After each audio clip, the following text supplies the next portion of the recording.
Hey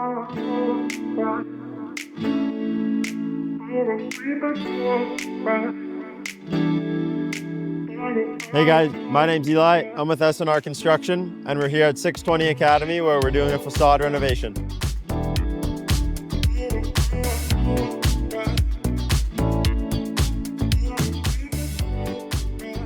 Along the front side here, we've removed all of the existing stucco.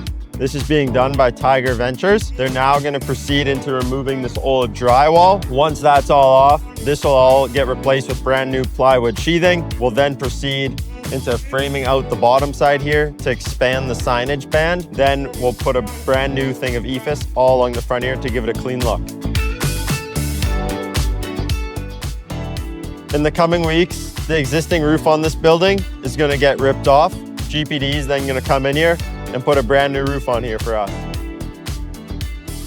Along the back and sides of the building, we're going to be keeping the existing stucco, but giving it a fresh coat of paint.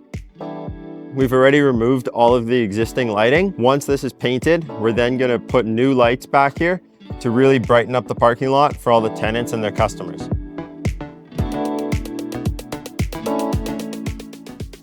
Thank you guys for joining me in this video today, and stay tuned for further updates in this project.